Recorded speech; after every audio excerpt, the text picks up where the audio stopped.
welcome to Resilient Living TV. I'm your host, Dr. Kat Smith, and here is where we help you create a remarkable life through resilience and change. Now, today I have a special guest, Dr. Cara Tucker, and I want to tell you a little bit about her, because she's an amazing woman, and she's doing some great things, and we're going to talk about her book. But Dr. Cara has 20 years in psychology and consulting experience with people in various settings like prisons, acute rehab, child protections. Okay. Now she operates a private consulting practice. She is here to shed light into her new book, which I just mentioned. It's called Unlabeled, which takes the reader through a personal journey, a path of discovery, and a different perspective in the hope they find and seek personal truth and freedom. Now, Dr. Tucker brings her readers into the depth of the psyche with elements of practical advice and checklists to journal for further exploration. So welcome. Yes, thank you so much. Yeah, and I'm excited to talk about your book because you know what? We can't have enough dialogue about people really going inward. Yeah. And really dealing with their challenges and dealing with how their emotions. Yeah. I mean, because this is a very trying time, as we all know. Yeah. So, did I do you justice in that gosh, introduction? yes, thank you can so kind of much. add to that. And no, yeah, the journey has been amazing, and I call it kind of my naturalistic experience that I've accumulated over the years, and just that natural responses and environments just with curiosity. Yes. And really, once you start learning, I truly believe that once you start learning more of yourself, you begin to really understand others. Yes. And so not only that personal journey for myself and going, you're taught how to do clinical psychology, but you're labeled as an expert. We're talking about labels. We're labeled an expert, but I didn't know what I didn't know. And so now I was learning and going my personal journey, and then realizing, hang on, sitting in the chair, learning that personal development and seeing what everyone else was going through. Now 20 years of that various environments and things. It's been an honor to sit in the chair, because I often tell my clients, if I shouldn't be the one hearing this. Yes. You have a story, you have something, and it's just learning and healing at the end of the day. Yeah. That intimacy with self. Yeah. Yeah. Exactly. So, yeah. Exactly. Now, your book, it's about labels and how we identify with labels in life, okay? Yes. So take a little bit and tell us about what inspired you. You just kind of touched on that, but really, what was the moment that clicked for you and said, okay, this is really, I need to put this in writing? Well, I was really surprised being in the chair, because so many people are coming to me now. We're getting smarter as a society, smarter in just that hunger for personal development. And really, people are asking for labels. They're coming to me going, so what do I have? I'm coming to you, tell me what I have. And I'm like, well, if you want a label, this is what we would categorize it as. And in the industry, it is a hot topic right now, Kat. Like, it is a hot topic, because we're wondering, are labels okay? Are labels damaging, or are they good? And I'm finding that a lot of people are wanting the labels, but we're diving deeper, and that's why the book is called Unlabeled, because it's really revealing them, knowing them, understanding them. But the goal here isn't to hide under them, or to hide or have a reason to go, that's what it's for. But you still got to cope with it. You still have to work through it. And so it really was getting on my heart, and it was probably about 2 years ago, and the chapters just started forming, and I said, if those people can't come to me, call up, because it's hard. Yeah. Call up, the phone, try to come to a complete stranger, talk about your life. And a lot of people still aren't doing that. That's why the stigma is still there.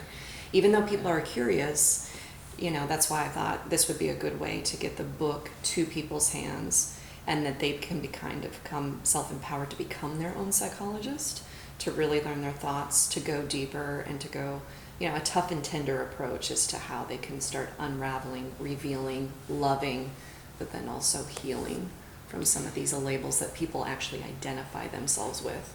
So, yeah. Well, let me ask you this. because of social media, and there's being more attention played to certain labels, Yes. especially in the mental health arena.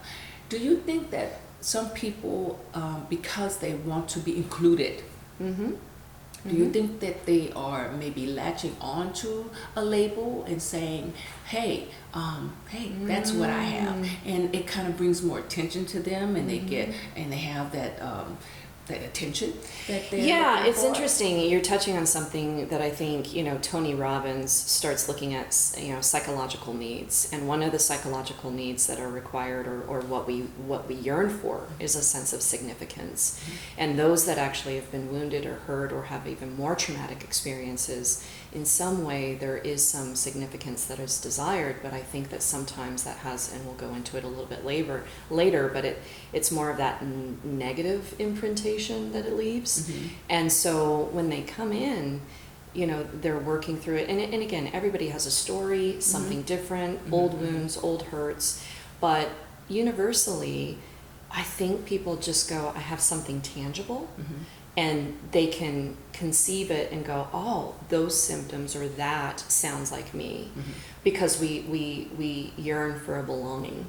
Yeah. And we do want that significance, and I think it's that belongingness, that connectedness. And so yes, I would say wholeheartedly yes. And they I think by default they get attention from it. I don't think that they want that kind of attention, but they start getting neurowired into, kind of like that, not to reference, but those toddlers that get the attention from the parent based on negative behaviors rather than the positive ones and praises and all that. So, depression comes to mind, which would be interesting, but yeah, it's interesting. Yeah. Just in the we can conversation, go on and on. it was like, let me touch on that. Yes, no, it's okay. good. So, you mentioned intimacy, and I coined the term entomologist, which is an intimacy expert. Yeah. And I teach about intimacy and the difference between intimacy and sex, but in your book, you talk about being intimate with your labels. Talk about that a little bit. Yeah, intimate with your labels, sometimes even intimate with problems. Are we searching, I guess the better question to ask is, are we searching for the labels, and then why are we searching for the labels? And I find that working with women who maybe have had grief or stricken with grief, they start really identifying themselves with this grief identity, like I can't breathe, I can't live. And this intimacy with that label is that they're hiding under it. And yeah, it's really potent in what people are identifying themselves with. And what I really want to breathe into why we are here today, and the mission is that we're allowed to let feelings live. To believe that we're not emotional beings, or that we can't feel. We can, and we should, and we should talk about it, and we should be vulnerable, and we should be, intimate with our problems and talk, and intimate with our feelings. But we're either stuffing it down our throats with food, or stuffing it down with alcohol, sex. Social media. Yes, just because we don't want to be vulnerable. And I've got the chills because this is the mission. Let feelings live. Let them live. And be experience them. Yes. Experience them. Yes. A lot of people, They will especially kill you. men. Yes. Men do not want to feel their feelings unless it's power, winning, anger. They're quick to do that because that's a testosterone-filled expression, Yes. So I always talk about the physicalness of, male expression as opposed to emotional expression. So. And emotions aren't partial, right? Yeah. Emotions love to party together. And I meet some men that are highly emotional, and I meet some women that are very masculine brained. Yes. They're the doers, they're the hunters, they're the gatherers, they're this, and this. But what I try to do also in the practice is just that balance of men having that feminine energy, but then also having that masculine energy. Women, tone it down, tune it up, And that balance helps them understand each other. Yes. And help them have better relationships, not just in romance, but in all over life. So Yes. anyway. And then you're touching on a subject with women. You know, a lot of women will come to me and go, "What's wrong with me? Like I can't find somebody." I hate when people ask that question. What's wrong with me? Nothing's Yeah, wrong with me. nothing's Everybody's wrong with you. different. You're just stuck in masculine we brain. process things Yes, differently. yes. Yeah. So if whatever you're searching for and need is, you know, but who are you looking for? And if you want to partner up with somebody, but if there's two rams in the home, Yeah. You're just gonna butt heads. you're right. Constantly. Rather than Yeah. step into the feminine, start receiving, receive that. And, I always use yeah. the analogy in The Devil Wears Prada, Mm-hmm. when she was really hardcore at work, but when she Yes. went home, she was just, you know, she understood that there's a balance. You can't There take is. that energy There is. into the home. If you have a heterosexual male that you're involved in a relationship Yes. with, he wants the opposite of himself. He does Yeah. not want to come home to another man. Yep. He wants, those are you the know, two a rams. male, Yep. a male energy. Okay, Yes, so- yes, no. So good. So true. So speaking of that, Yes. I know you offer what you call an insight coaching session. Yeah. Tell people a little Yeah, bit well, about that. I love it. I just feel like if you do want to step into the space, I'm definitely happy to do that. And it's really understanding that I'm not a clinical psych in the coaching space or consulting space, because we're guided by boards and legalities. But for you to just come and chat with me and get some insight as to where you're at, or you know, we do a bit of an assessment to see where you're at, and I just try to take a little bit there and see where you're at, and it gives you insight into what's happening there, and then what you choose to do with it, you can take it, leave it. If you want to go further, then I'm here too. Yeah. Good. Okay. Now you touched on narcissism. Hot topic. Oh my God. Yes. And there's a lot of that going on in today's Oh, society, yes. politics and all of that. Oh. So, but I think that, you know, sometimes it's a fact that it's part of human DNA. When you talk about unbiased, unconscious bias and things of that nature. So tell us your take on all of that, narcissism and all Yeah, so I take a whole different interesting spin, especially in the book. I call this chapter Dear Ego, because if we looked at everybody as if we were our 5-year-old self, we'd be able to see more compassion and love, which I believe is the greatest wisdom at the end of the day. The idea behind it is narcissism, and I reference this character as Marty, who's 5 years old, and in the rules and laws that are governed, he doesn't have a lot of rules and laws. So this ego is driving rules and laws from his own perspective at 5 and 6 and 8 and 10 years old. And where you find that is that they are co-creators, they love to create, but they develop this sense that they're kind of protected within themselves. They don't get really moved by other people's comments.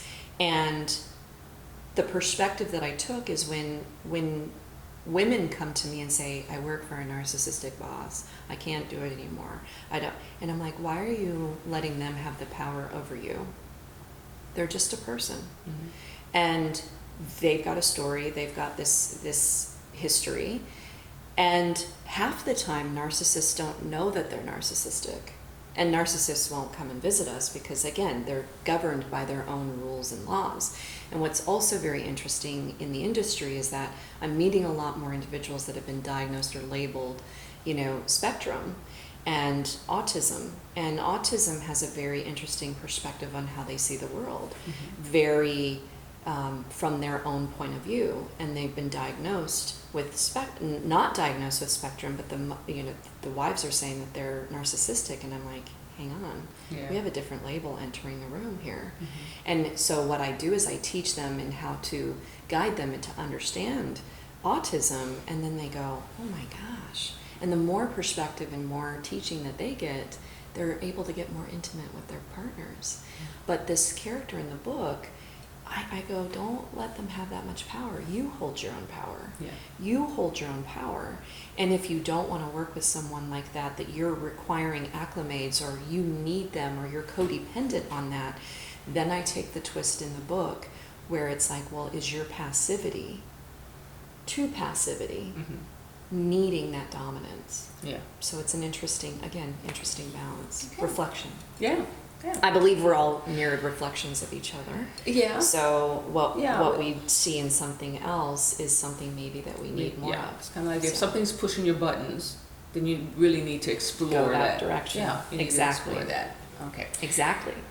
Okay, so you also have, I love talking about relationships. So Yeah. you have a relationship section in the book. Yes. And it's titled Dear Half, Dear Yes. Whole. Yeah. So kind of go into that a little bit. Well, actually, this one came from my husband, believe it or not. Okay. And he looked at the book and he said, "You don't have any chapters on relationships." And I'm like, whoops. And I'm like, yeah, we need to talk about intimacy with the partner. And he said, I think the perspective of what you got to take is that you're your own person. You're 100% you. And if you're looking for someone to fill your cup or fill 50% of you, To complete you. completely right. And that's hate that in that that's movie. exactly what I Yeah. said in the book, that I think Jerry Maguire was wrong. Mm-hmm. Because you complete yourself, and it's just a beautiful bonus to have somebody with you. Yes. And so then again, it's that, you're not a half. Yeah. But that relationship is going to continuously end Mhm. if you still think that, that they're there to complete you, and it's a real codependency. I know that we as humans love to belong and want to connect, but for us to be dependent on that, it's not going to work. They end in divorce, and if you don't know yourself and seeking someone else, there's elements of it, but you just have a partner that is an extra bonus. You walk next to each other. Yeah.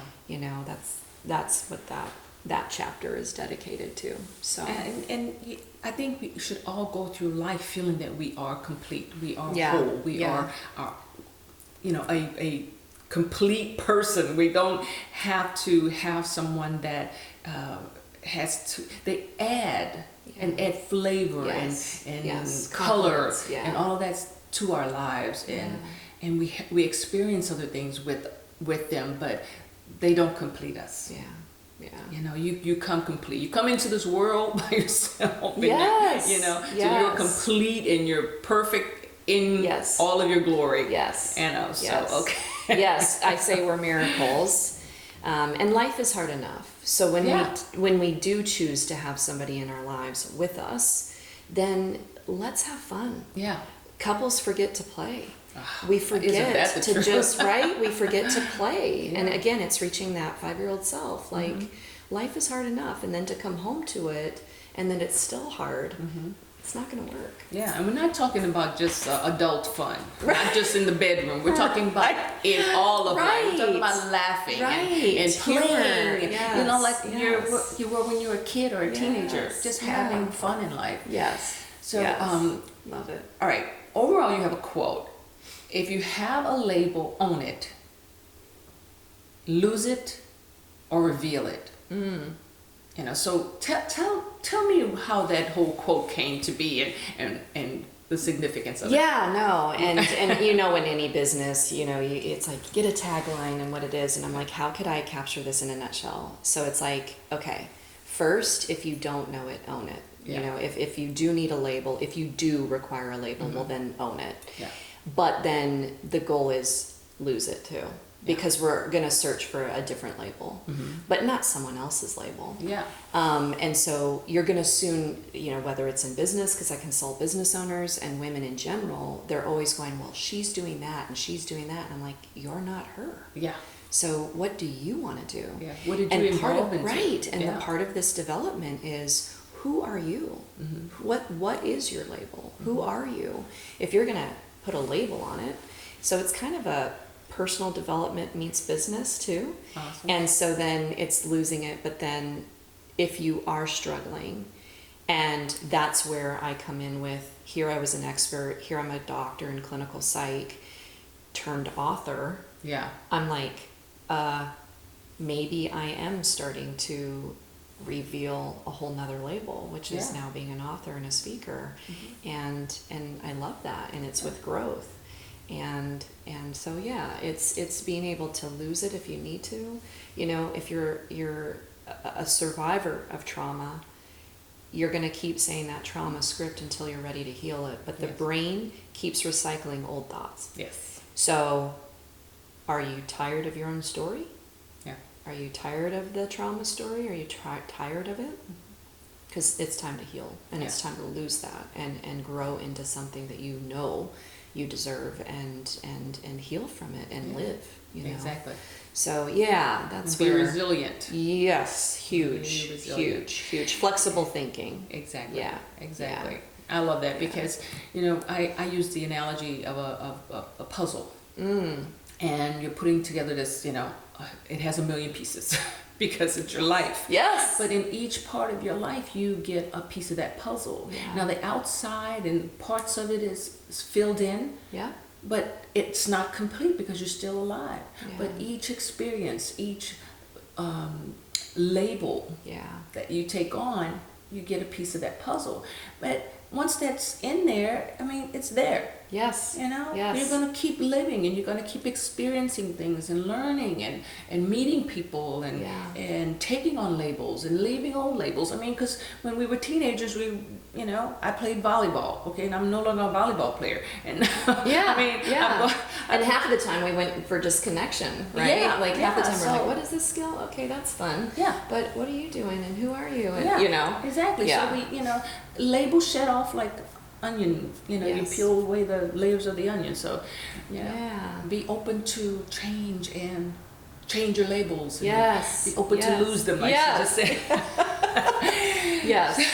Well, and it is going deeper, because towards the end of the book, I look at a deeper meaning, which is that the more you can get through your personal development, the more that you're assisting and serving others, you're now experiencing things where it's more from a soulful response, where you're actually becoming more and diving into more of a spiritual.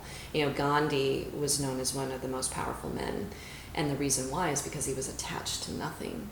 He didn't attach himself to someone else. He just followed spirit, and he just followed soul, and he didn't have to attach to that. There was no suffering in that. And that existence of soul, and it gets deep, Kat, where when you do live a life where I feel like I am now, sometimes I'll have my moments, but I stop the suffering faster, where some people sit in the suffering for 15 years or 3 weeks, and it's like, no. Or decades. Right. And it just saddens me. And when you live on a more spiritual level, you go, no, what am I learning from this? Thank you. And, everybody goes, well, I need a miracle. They're all around. Yeah. Even being here today with you, I'm just around. And I'm like, this is a miracle. What you're doing, what I'm doing, this is going to be someone else's miracle. I believe that it's and the intent of what we're putting out is pure, and it's authentic. Authentic, and it's to help people to acknowledge where they are, and then move from that. Yes, because we all start somewhere. Place. We all start somewhere. Definitely, right? Because if the old stuff doesn't work, it costs too much. It hurts, insanity. And honestly, it sucks. Blatantly, it just sucks. So, definitely. Well, thank you so much for sharing all of this with us, and I am so glad. I will make sure that Dr. Cara's links and everything to pick up a copy of her book. You can get a copy of her book, and also her social media links and links to her site, so that you can take advantage of her insight sessions. So, thank you so much for being here. Thank you for watching, and don't forget to subscribe and share and like. Also, turn on those notifications so that you will not miss an episode. Thank you so much, and we'll see you on the next episode. Thank you.